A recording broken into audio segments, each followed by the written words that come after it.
Hello YouTube, this is Robert Ness 816 and this is going to be a comparison video between the Model 1 and Model 2 as far as reliability issues go. So consider this to be the very last video I ever make on the Sega CD systems. I'm doing this only because I still get a lot of people asking me questions on the reliability of both systems, what I found during my time when I was repairing these as far as issues go, and just which system to buy. So if you'll notice, the Sega CDX is missing from here because the CDX is just, it's basically at this point a display piece unless you use the Genesis portion of it. The Sega CD portion of the Sega CDX is very problematic. It's hard to get good replacement lasers for it because most of the aftermarket ones out there are trash. And as far as recapping a Sega CDX, it is very tedious and very time consuming due to the complexity of the board that is on the Sega CDX. So to summarize, the Sega CDX is essentially a second revision of the Model 2 Sega CD, and I'm going to get into that later on. There was two revisions of the Model 2 Sega CD, but it's essentially the second revision of the Model 2 Sega CD and the Genesis VA3 Model 2 kind of merged into one system with very little thought on actually integrating any of those components. So if you could imagine a system slightly bigger than a CD player, for example, with all of the components of the Sega Genesis Model 2 and the Sega CD Model 2 crammed into one system, you can kind of get an idea of just how, I guess, overly complicated that console was for its time. So yeah, Sega really put no effort into further integrating the Genesis and CDX systems together. So that's why I don't recommend the CDX as far as a playable console. The other issue is getting an AC adapter for the CDX is very hard to find because like I'm finding with these Genesis adapters, people take them and they throw them away. The reason being is that if you were someone in the 90s or even early 2000s, this would look like any other, look at that little dust bunny on there. This would look like any other power brick. So most parents or kids when they got older probably threw these away not knowing what they were. The other issue is that all three Sega CD consoles used this single power plug here, which Sega really should have used something more proprietary because this plug was used on fax machines, it was used on answering machines, desktop speakers, clock radios, pretty much anything that did not have an internal transformer would have used a plug similar to this. And as such, people being people, they just go, oh, hey, it fits, it works, whatever. So what this does is it blows out the Pico fuse inside of these systems. So this is what your Pico fuse uses. And the Genesis doesn't actually have a Pico fuse. What it does have is two voltage regulators and several smoothing caps afterwards and coupling caps. So what happens when you put in the wrong AC adapter to a Genesis is you will get a very funny operation followed by lots of noises being transmitted through the audio, and then if it's really bad, then you'll pop the voltage regulators and those capacitors right after that circuit. So really not recommended to do that with a Genesis, even though the parts are pretty easy to find and fix though, so not an issue. But anyway, this is what a Pico fuse looks like. This is 1.5 amps, and this is what the I think this one is actually, this is 1. Okay, so they're all 1.5 amps. But anyway, this is what a Pico fuse looks like, and this is what it will look like installed on your Sega CD board. So these should be used, and only these. You can use an inline fuse if you like, but you have to use wire that is similarly gauged to this. Otherwise, if you use very thick wire in a very low resistance system, you will create electrical resistance, which will not be good for the other components. Yeah, so pretty much you want to stick with pico fuses if you can. 1.5 amp pico fuses. Don't use 1 amp, don't use 2 amp or 3 amp or whatever, because just in case there is a power surge, that fuse won't blow when it's supposed to, and you will end up damaging the electronics in these systems. So, yeah, as far as power supplies go, I found that using the Sega 1602 or the 1602-1, I believe it is, both of those power supplies are perfectly fine for these systems. A lot of people would say to use just the 1602 because it outputs 1.2 amps and 9 volts, but the 1602-1 I think outputs 10 volts, and I believe it's 1 amp or whatever. So very similar, but they both work just fine. The other thing is aftermarket AC adapters. I don't recommend either. So the reason why with that is they're basically switching power supplies, and a lot of them, like everything that has to do with this hobby, it seems like, or anything on eBay or whatever, is just kind of cheap shit. So those switching power supplies are basically garbage, and when these systems are calling for more power, those AC adapters won't be able to deliver a constant steady stream of power to these systems. And as such, you can actually damage the console by undervolting it and providing it with not enough amperage to function. That's also why the Sega CDX can be destroyed by using a Model 2, a Sega Genesis Model 2 AC adapter into it. Even though it'll fit because they have the same plug, it still doesn't mean that it's a good thing, because you basically not providing the system with the amperage it needs to work. So yeah. So getting on to capacitor issues. So the Model 2 really doesn't have capacitor issues. They use regular through-hole caps on these systems, and they have held up pretty well. The Model 1 Sega CD, on the other hand, was basically affected by the capacitor issues that they had in the early 90s with regards to surface mount capacitors. So it wasn't just Sega, it was NEC, pretty much any other company out there that was making surface mount capacitors and installing them onto their products. So Sega was using surface mount capacitors on a lot of their products. NEC was, Sony was, Panasonic. There's a whole bunch of companies out there that use surface mount capacitors, and depending on what company they went with, either their systems have held up perfectly fine, or they've all just kind of slowly failed over time and have disintegrated. So unfortunately, with Sega and NEC products, their capacitors tend to leak a lot as far as the surface mount caps go, and this leads to a whole slew of issues. So the Model 2 again is really exempt from this because they just have the issues with the fuses, and there's a few issues with the CD-ROM drives, but the Model 1 on the other hand has a bunch of problems. So this uses surface mount capacitors in it, and there's 10 surface mount capacitors on the main board, which tend to leak pretty badly. So there are 10 microfarad capacitors. So I'll say that again just so it doesn't get confusing. There's 10 microfarad capacitors. So 10 microfarads is the rating of the capacitor. That's how much like energy it can store or whatever. So the caps on these things leak pretty badly. And I don't have a spare Sega CD board to show you, but I'll use this Game Boy Advance board as an example. So here's a surface mount capacitor on it, and this is pretty much what they look like on a Sega CD, except a little bit smaller. So when these leak, the electrolytic fluid will leach out all over the place, and whatever it is near will be affected by this.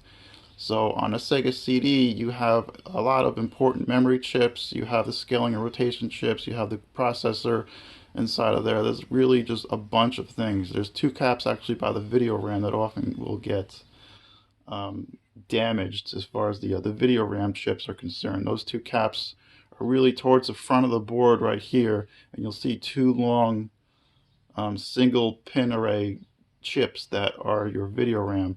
So the capacitors are basically there to serve as a buffer for those two video RAM chips, allowing them to not have any types of dips in power or whatever when they're trying to load and offload data. So basically those caps will leak onto the first two pins and will cause those chips to fail. Or if you're lucky and the damage wasn't that bad, then it will just kind of cause a little bit of corrosion, which you can clean off, mostly. So the other issue too with these caps, when they leak, the electrolytic fluid also soak into the board itself. So it's very hard to remove all of that. And the unfortunate thing is with electrolytic fluid, even though it's been leaking for 10, 15, 20 years, it's still conductive and it's still kind of active. So when you apply power to that, it becomes conductive again and it will short out everything that's around it. So you really, really need to clean off as much of that electrolytic fluid as you possibly can. The other issue is the solder surface mount pads on here. The solder pads will also corrode pretty badly and can separate from the board. So in that case, you would have to make jumpers and follow the traces going to where those components lead to. So in that case, that will become more of a complicated thing, since a lot of these traces here, I don't know if it'll focus that close, but a lot of these traces here are very, very tiny. So good luck trying to get a jumper wire on that. The Sega CD is really no exception, even though it was made, 15 years before this Game Boy Advance was, or 10 years or whatever. Still, you have to watch out for how small those traces are and the type of wire that you use again. So also with these quad flat packages, that's what these are called, or even these dual flat packages here, that's what these are called. Corrosion can go onto the trace and can actually go into the pin and then go into the component itself and destroy it from the inside out. So if you have a Sega CD that you've recapped, a Model 1 that you've recapped, and you find that the system still doesn't work, that's because the components inside are either badly damaged or the trace somewhere is corroded and it's not allowing electricity to flow through it.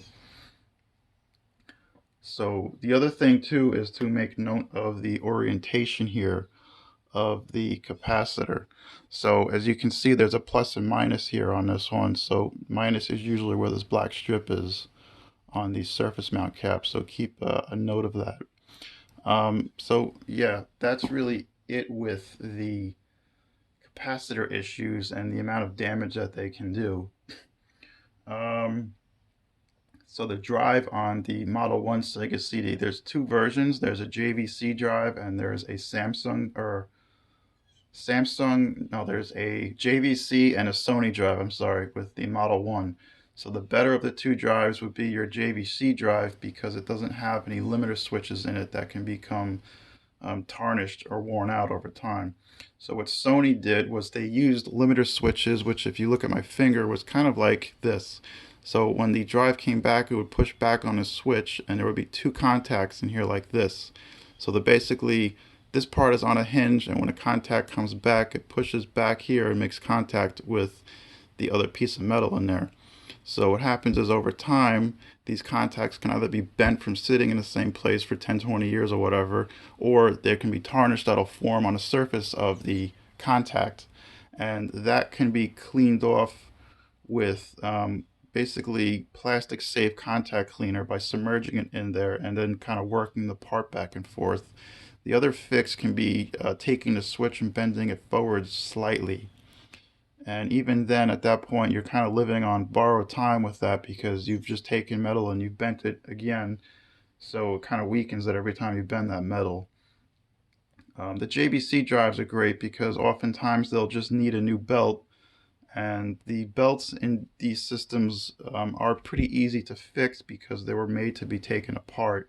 So there are other videos on YouTube that do show you how to take those drives apart. I don't actually have any here that need to be replaced anymore, so unfortunately I can't show you. But the drives themselves, though, as far as the Sony and JVC, they both come apart fairly well, assuming that you're mechanically inclined. If you're not, then I don't recommend working on these things at all. As far as laser issues go with the Model 1, there really aren't any. Any people that are out there that say that there are experiencing laser issues really should just recap the system and see what happens, because oftentimes it's the main board in the system that is malfunctioning and not the actual drive itself. I've actually found that the drives are pretty reliable as far as the functionality of them goes, even with the dried up belts, which is going to be age related, and the contact switches, which again is going to be age related and also dependent on how much use the system has. But for the most part, these are single speed CDs, so they really don't spin that fast. So you don't have to worry about the drive motor wearing out on them like you do with the PlayStation 1, for example, where you'll get that knocking noise. These really don't spin fast enough for any real damage to occur as far as that goes. Um, as far as the grounding plates go, so the Model 1 and Model 2 systems have little grounding plates on them, and I'll show you what they look like. So this is your mounting plate right here, and underneath you will see a little shiny plate here. And what that plate does is it connects the ground from the grounding plate here to the RF shielding inside the console. So it kind of serves as a bridge to complete that circuit. Also, if you look on the Sega CD console itself, you'll see where the mounting plate connects with the grounding shielding here. This is RF shielding is what it's called, but basically it forms a complete ground, and that kind of protects the system from having any type of interference with other electronics.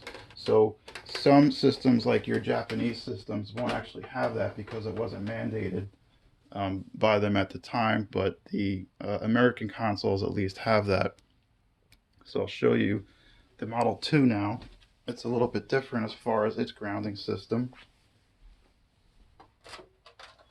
So as you can see here, we have a grounding plate, and then we also have another plate that fits on the front. So don't use these plates on the Model 1 system because you will start to score the plastic on the console. So it's not recommended to do that. But there's a grounding plate here, and you'll notice it touches the mounting plate. And there's also a little mounting plate in the back, which you can't actually see. It's actually between this and here, so they're very similar. You can actually swap out the grounding plates for both consoles. Actually, it doesn't matter, but the mounting plates here are really what the difference is, and also this front plate here. So just a good thing to make note of. And also, like the Model 1 Sega CD, you can see how the grounding tabs here, there you go, you can see how the grounding tabs here come in contact with that mounting plate. So after you recap your Model 1 and it's still not working, the other thing you'll have to clean up are these contacts here on the Genesis console. So like a cartridge, when it gets dirty, it won't work. And the same thing with these. If these are dirty, then the system just won't work. So the way how you'll clean this up is basically by using a good quality contact cleaner. You're not going to use Windex, you're not going to use soap and water, you're not going to use basically anything that isn't designed for electronics. There's a big issue with this hobby with people using methods that aren't safe for electronics, and that will only serve to further destroy the part that you're fixing, because most household cleaners have ammonia in them, and ammonia has the gift that keeps on giving, kind of like body rot on a car, whereas once it starts corroding something, it really won't stop. So keep that in mind. Same thing goes for most metal polishes and other things like that. Ammonia is good for cleaning plastics and things like that, but it's not good for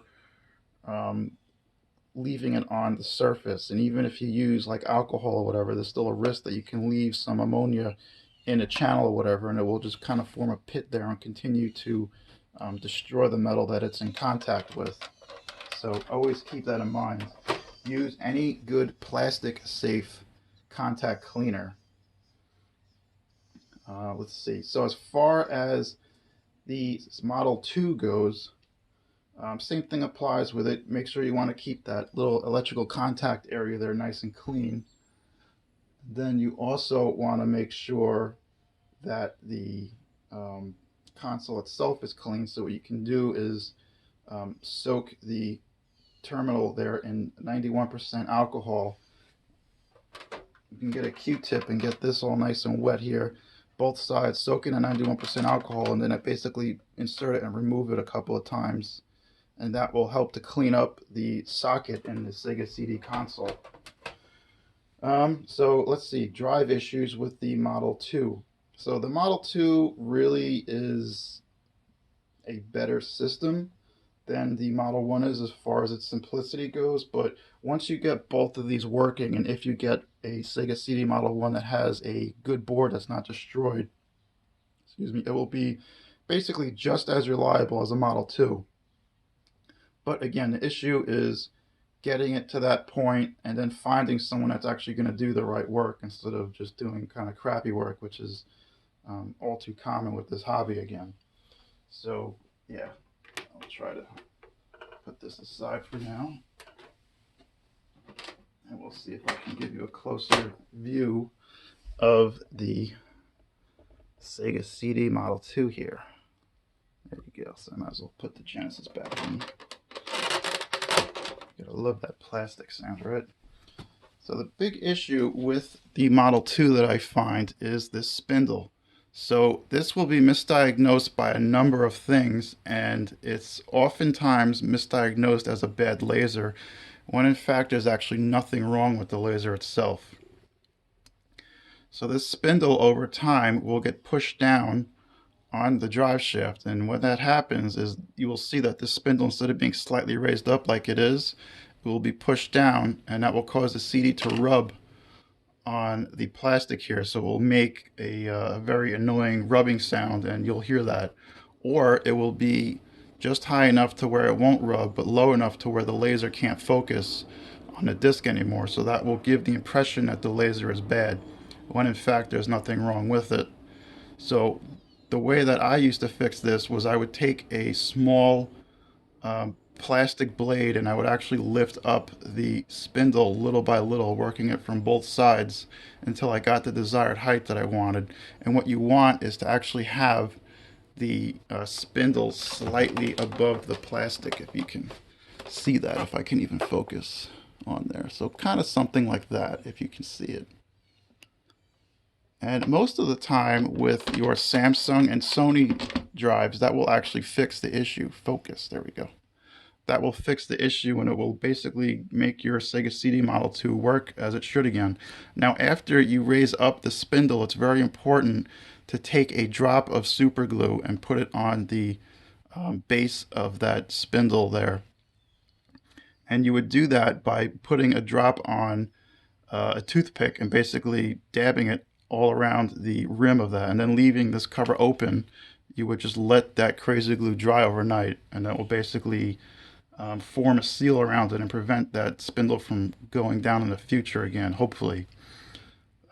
So yeah, that's really all that fails on the Sega CD Model 2s, and I've had tons of them that I've fixed by doing that method. So there's people on here, even some big YouTubers I've seen, where they kind of go out of their way to put a new laser on it, and then they readjust it and all the other things, and it's not necessary to go through all of that when the problem is literally a free fix and there's, whatever. So again, the Model 2s do have issues with blown fuses, and I explained why that is, so it's very easy to fix them. Some of these too will also have issues with the power port and the back, much like the Model 2 Genesis.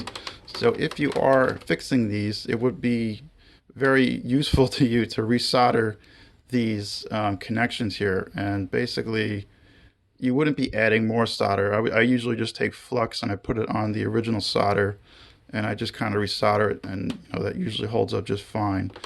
Same thing with the Model 2 Genesis. They both have the same issues with the power ports on them kind of coming loose. So as far as which Genesis is best to use on either system, it really doesn't matter.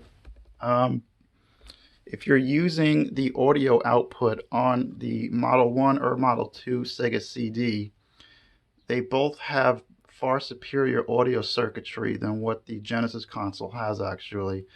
I say far superior because it doesn't have any hiss or distortion in it. They're like some of the crappier Genesis revisions have. So this is a Model 2 revision 3. This is a VA3 console. So these really are what I would consider to be the best Model 2. There's also a VA4, which is also very good as far as its video and audio goes, but the build quality on those is really cheap, which is why I don't like those. And there's also a chance that you run across a Majesco Model 2, which is really hard to find, but those are incredibly cheap and shitty consoles as well, just like the Model 3 Genesis was. So those also aren't compatible with your Sega CD console. And the way that you find a Majesco Model 2 is you look at it and it'll have that same crappy paper labeling that the every other Majesco product had, like your Game Gears and all the other stuff. So if possible, I would pass up on one of those or just resell it to someone. That's really it. But the VA3 Model 2 is my pick for the Model 2 Genesis, and it doesn't matter if you have one with the Samsung or Sony encoder. They both have pretty much the same video output. The main thing with any Genesis console, though, is to use the RGB if you can, because they'll basically output color on it and even a picture quality that will just kind of blow you away. So, now we have those retro RGB cables that you can buy for the Genesis systems, and there's no need to mod these consoles for S-Video or any of that shit anymore. You can just kind of go RGB straight into your television set or straight into an upscaler, and you'll have pretty damn good video output from these things. So that's really it as far as the issues go with the Model 2. There are 2 revisions of the Model 2, and I do recommend the earlier version. So the newer Model 2 has a much smaller board in it, and you would basically look at the bottom of your system to see if you have a Model 2 with a newer revision. You would look at, I think it's this side here, and if you see that this board only goes up to about these fins here, then you have a newer revision of the Model 2. So basically, what that means is, it's not that it's an unreliable system or a bad system. It's just that I find the audio output for the second revision of the Model 2 is kind of lower. But as far as its functionality goes, they seem to be just fine. The other thing with the second revision of the Model 2 is that it uses a surface mount Pico fuse instead of a through-hole Pico fuse. So if yours is blown, you can just replace it with these and just kind of bend the legs accordingly so it'll work. Or you can find a surface mount Pico fuse as well. But, come on, why doesn't it want to focus? My hand is right here. Hello? Focus, you fuck. There we go.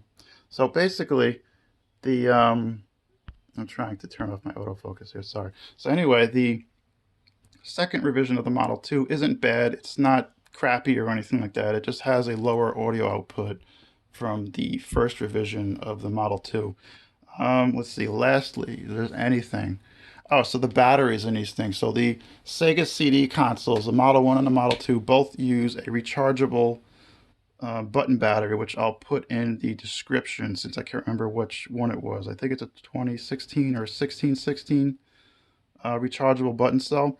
A lot of people here are kind of stupid and they basically put in a non-rechargeable button cell into a system that requires a rechargeable button cell. So what you're doing is you're charging up a battery that's not supposed to be charged, because keep in mind that a rechargeable battery needs a charging circuit. Okay, so these batteries, when the system is on, is always being trickle charged to basically keep the battery working. And when you use a non-rechargeable battery in a system like this, you're charging it up. And eventually what happens when you charge up a non-rechargeable battery, it'll explode or leak. And doing so will damage your console. So don't do that. Look up a rechargeable battery for these things. They're cheap as shit on eBay. They're like $5 maybe, if that. And if you're too cheap to spend $5 on these things when you're fixing it for someone or even for yourself, then you kind of got to question your own logic at that point.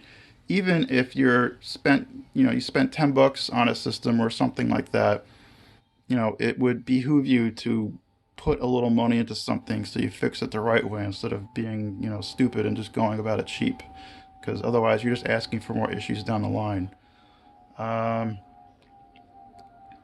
So that's it as far as the system goes. I've kind of a half hour. So, anyways, as far as why I don't fix these things anymore, because I hate dealing with people in this hobby. That's why. So for a short while, I had a good run with fixing these consoles. Um, and then afterwards, it seems like people don't value the efforts of someone anymore. So what I was doing is I would charge $80 to fix one of these things, and that would include cleaning up the console, recapping it, putting in a new fuse, a new belt, doing whatever else it needed up to a point. And then after that, whatever, I would see about if the person wanted to spend any more on it or not. So most of the time, it would be fine. It'd be like, okay, here's your money. Okay, great. Here's your console. No big deal. Other times when I'd fix a console, they'd be like, hey, I don't feel like spending that money. Can we do a trade instead or whatever?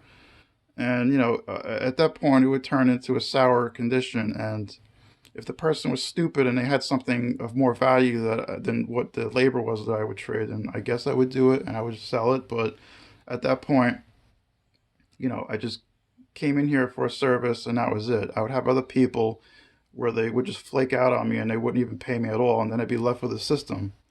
So I mean, I don't understand the logic in that. So yeah, that's really why I got out of fixing these things, because just the people in this hobby, unfortunately, there's a lot of good people in here and there's a lot of shitty people in this hobby, and that's kind of why I don't do it anymore, because it's not worth it anymore to deal with the frustration. I had enjoyment out of cleaning these things and fixing them and all that, but just the nature of this hobby just isn't good for enjoying it basically as like a community type of thing. And as far as just having fun with it, because there's a point where you just reach where you're like, fuck it, and that's kind of where I'm at right now. Like, I just have what I have now and I enjoy what I have, and I'm really not going to collect anymore, or do any more repairs for people, because it's just how the nature of the hobby is now, and it sucks. So, um, yeah, that's really where I stand on it now. I enjoy playing the games, and just the collection aspect of it is cool, but I don't do it anymore. But I enjoy playing the games, and I just kind of like it for the nostalgic reasons and all that stuff. But as far as for people like me that get into the repair aspect of it, I feel like people like me just get used more than anything. So I'm not going to, you know, go into the repair part of it anymore. So that's really it, guys. So yeah, if you have any questions on the Model 1 or Model 2, I hope I've answered them all. Really, I'm not going to make any more videos on these systems. Um, and that's really it. So, anyway, guys, tell me what you think in the comments, and thanks for watching.